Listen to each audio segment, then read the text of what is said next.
ఎత్తుకు పై ఎత్తు. ఇది ఆపరేషన్ కగార్. ఆపరేషన్ కగార్పై మావోల స్ట్రాటజిక్ గెరిలా వార్ఫేర్. అంటే కర్రెగుట్టలన్నిటి కూడా ఆధీనం చేసుకున్నారు కేంద్ర బలగాలు, సాయుధ బలగాలు. కానీ అక్కడ 1000 మంది మావోయిస్టులు ఉన్నారు, 2000 మంది మావోయిస్టులు ఉన్నారు, 2500 మంది మావోయిస్టులు ఉన్నారు. హిడ్మా ఉన్నాడు, దేవ్ ఉన్నాడు, దామోదర్ ఉన్నాడు, కీలకమైన అగ్రనాయకులు ఉన్నారు అని పెద్ద ఎత్తున వాళ్ళు సోదాలు చేశారు. కానీ ఒక్కళ్ళు కూడా ఒక్క నక్సలైట్ కూడా పట్టుకొని ఒక గన్ను కనీసం ఆనవాళ్ళు కూడా దొరకబట్టలేదు. సో స్పెషల్ జోనల్ కమిటీల వారిగా నాయకత్వం డిస్పాచ్. కేంద్ర బలగాలు ఎస్ఐబి మధ్యన కొరవడిన సమన్వయం. ఇప్పటికే సేఫ్ జోన్లోకి అగ్రనాయకత్వం. కర్రెగుట్టలోనే దామోదర్, హిడ్మా, బండి ప్రకాష్ వారి కోసమే బలగాల కూంబింగ్ అంటూ చూస్తున్నాం. సో కగార్ మొదలవగానే నాయకత్వ డీసెంట్రలైజేషన్. వీళ్ళు ఆల్రెడీ ఎప్పుడో 1.5 year నుంచి ఈ సాయుధ బలగాలు ఆల్రెడీ మోహరిస్తూ ఉన్నాయి. ఆల్రెడీ ఇంత పెద్ద ఎత్తున కేంద్ర బలగాలు మోహించిన తర్వాత వాళ్ళకు క్లారిటీ వస్తుంది కదా, నక్సలైట్లకి మనల్ని టార్గెట్ చేస్తారు, వీళ్ళు ఖచ్చితంగా సోదాలు చేస్తారు, జల్లెడ పడతారు. పెద్ద ఎత్తున 1000 మంది సాయుధ బలగాలు వచ్చేసినాయి కదా, మనల్ని ఉంచారు కదా. సో ఈ క్రమంలో మనం ఇక్కడ ఉండు సేఫ్ కాదని చెప్పేసి వాళ్ళు ఆల్రెడీ జనారణ్యంలోకి వచ్చేసారు. హైదరాబాద్కో, బాంబేకో, బెంగళూరుకో అక్కడికి వెళ్ళి వాళ్ళ వేషధారణ మొత్తం మార్చుకొని తలదాచుకుంటారు. అది మాత్రం 100% వాస్తవం. ఆపరేషన్ కగార్ కంగారవుతోంది. కేంద్రం వేసిన ఎత్తులకు మావోయిస్టు పార్టీ పై ఎత్తులు వేస్తూ బలగాలను చిత్తు చేస్తున్నట్లు తెలుస్తోంది. మావోల గెరిల్లా వార్ఫేర్ యుద్ధతంత్ర వ్యూహరచనల ముందు కేంద్ర ప్రభుత్వం బిత్తరపోతున్నట్లు సమాచారం. 2026 ఏడాది చివరి నాటికి మావోయిస్టు పార్టీ దేశంలో తుదముట్టిస్తామని కేంద్ర హోంశాఖ మంత్రి అమిత్ షా ప్రకటించారు. ఇందుకోసం మోడీ సర్కారు ఆ పార్టీ అగ్రనాయకత్వాన్ని టార్గెట్ చేసేలా ప్రణాళికలు రచించింది అంటూ చూస్తూ ఉన్నాం. సో మావోయిస్టు పార్టీకి అబూజ్ మడ్ అడవులు దండకారణ్యంలో మంచి పట్టుంది.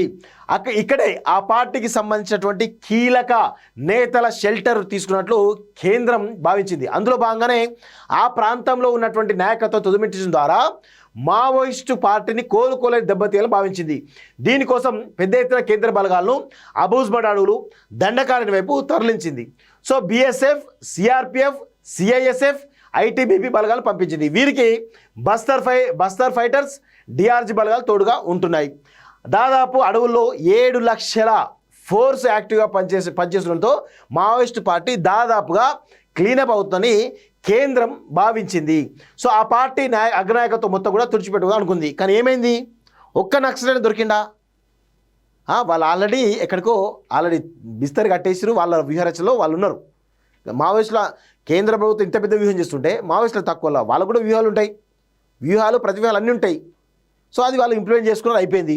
సో అయితే ఆపరేషన్ కగార్ వ్యవహారంపై ముందే ఒక అంచనాకు వచ్చిన మావోయిస్టు పార్టీ కేంద్ర సర్కారుకు ధీటైన యుద్ధ తంత్రం రచించుకుంది.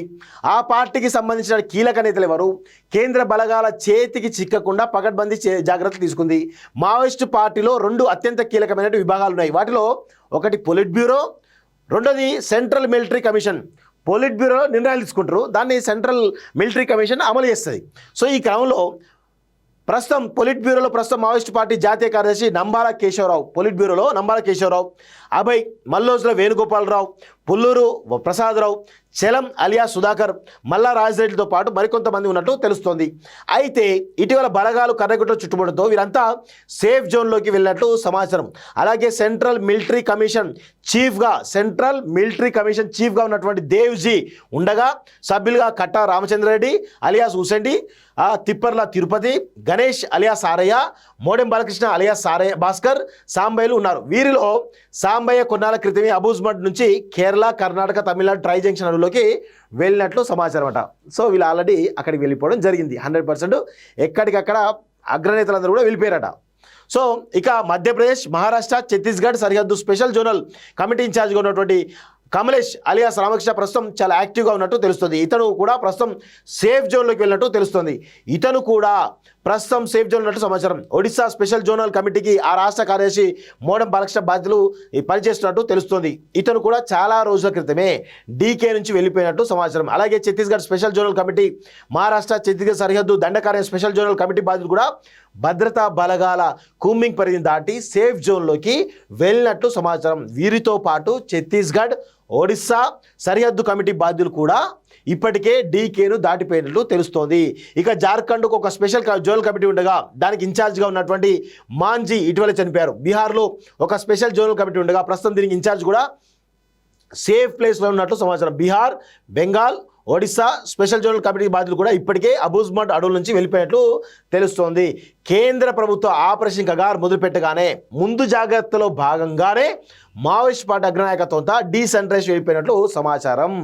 సో అందరూ కూడా ఎక్కడికక్కడ మనం సెంట్రలైజ్గా ఒక దగ్గర ఉంటే ఖచ్చితంగా కేంద్ర బలగాలు మనల్ని చంపేస్తాయి. కాబట్టి మనం ఎక్కడికక్కడ డీసెంట్రలైజ్ కావాలని చెప్పేసి ఈ బలగాలు ఏవైతే మావోయిస్ట్ బలగాలు ఏవైతే ఉన్నాయో ఒక్కొక్క టీమ్గా ఏర్పడి ఒక్కొక్కరు ఒక్కొక్క రాష్ట్రానికి వెళ్ళిపోయి సేఫ్ జోన్కి వెళ్ళిపోయారని చాలా స్పష్టంగా తెలుస్తుంది. అందుకే ఇది ఆపరేషన్ కగారులో భాగంగా కేంద్ర ప్రభుత్వానికి ఇబ్బందికర పరిస్థితులే కనబడతా ఉన్నాయి ఇంకా స్టిల్. సో అందులో భాగంగానే కీలక నేతలందరూ డీకే నుంచి ఇతర ప్రాంతాలు వెళ్ళినట్టు తెలుస్తుంది. ప్రస్తుతం కర్రెగుట్టలో మావోయిస్టు పార్టీ మిలిటరీ కమిషన్ చెందిన బెటాలియన్ 1 దానికి ఇన్ఛార్జిగా ఉన్నటువంటి హిడ్మా, తెలంగాణ రాష్ట్ర కార్యదర్శి దామోదర్, ఉత్తర తెలంగాణ స్పెషల్ జోన్ కమిటీ సభ్యులు బండి ప్రకాష్ ఉన్నట్లు సమాచారం. అయితే ఇదంతా బలగాల అంచనా మాత్రమేనని లేక నిజంగానే వారు అక్కడ ఉన్నారా అనేది మాత్రం ప్రభుత్వం నుంచి ఇప్పటివరకు ఎలాంటి ప్రకటన రాలేదు. అయినప్పటికీ కేంద్ర బలగాలు ఈ ప్రాంతాన్ని జల్లెడబట్టే ప్రయత్నం చేస్తున్నాయి. అయితే గతంలో మావోయిస్టు పార్టీ అగ్రనాయకత్వాన్ని తుదముట్టిస్తా చెప్పుకొచ్చిన కేంద్ర ప్రభుత్వం వారు డీకే నుంచి సేఫ్ జోన్లోకి వెళ్లకుండా మాత్రం అడ్డుకోలేకపోయినట్టు తెలుస్తోంది. ఇప్పుడు కర్రెగుట్టల్లోనే మరికొందరు కీలక నాయకులు ఉన్నట్లు చెప్తున్నప్పటికీ అసలు కీలక నాయకులు ఉన్నట్లు చెప్తున్నప్పటికీ అసలు వారు అక్కడ ఉన్నారా లేదా అనే దానిపై స్పష్టత లేదు. ఈసారి కూడా మావోయిస్టు పార్టీ నాయకత్వం బలగాలను పల్టీ కొట్టించే వేసిన ఎత్తుగడలో ఇది కూడా భాగమేననే విషయం తెలుస్తోంది. సో ఇక్కడ చాలా విషయాలు తెలుసుకోవాలి. మావోయిస్టు పార్టీని నక్సలైట్లను 2026 కల్లా తుదిమిట్టిస్తామని చెప్పేసి చెప్పడం జరిగింది. కానీ 2026 కాదు, అసలు ఇప్పటికి కూడా అసలు మావోయిస్టులు అంతమంది అంత ఈజీ కాదని చాలా స్పష్టంగా తెలుస్తుంది. ఎందుకంటే ఒక్కొక్కరు ఒక్కొక్క రాష్ట్రానికి ఆల్రెడీ వెళ్ళిపోయారు. అందరికి కూడా అబూజ్మడ్ ఛత్తీస్గఢ్ అడవులు ఏవైతున్నాయో అబూజ్మడ్ కానీ లేకపోతే దండకారణ్యంలో ఎక్కువగా ఉంటుండే ఈ మావోయిస్టులంతా. సో ఇప్పుడు వీళ్ళంతా మెల్లమెల్లగా ఈ అబూజ్మడ్ దండకారణ్యం నుంచి కర్రెగుట్టల నుంచి వివిధ రాష్ట్రాలకు వాళ్ళు వెళ్ళిపోవడం జరిగింది. వీళ్ళు ఇది సాయుధ బలగాలు మెల్లగా ఒక్కొక్క ప్రాంతాన్ని జల్లెడబడుతూ ఆధునం తీసుకున్న క్రమంలో వాళ్ళు కూడా ఒక్కొక్క ప్రాంతాన్ని విడిచిపెట్టుకుంటూ పోతూ ఉన్నారు.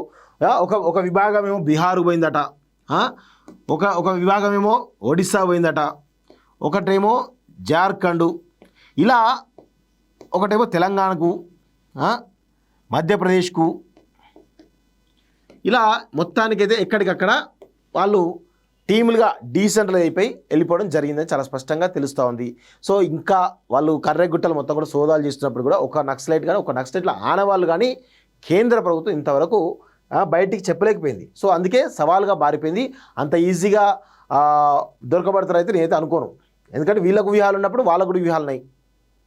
వాళ్ళు కూడా అనేక రకాలుగా దేశంలో ప్రతి దగ్గర విస్తరించున్నారు. విదేశాల్లో ఉన్నత విద్యను చదువుకోవాలని అనుకుంటున్నారా? అయితే వెంటనే ఫ్లైగ్రాడ్ ఓవర్సీస్ ఎడ్యుకేషన్ కన్సల్టెన్సీని సంప్రదించండి. మీ విదేశీ కలలను సాకారం చేసుకోండి. ఫ్లైగ్రాడ్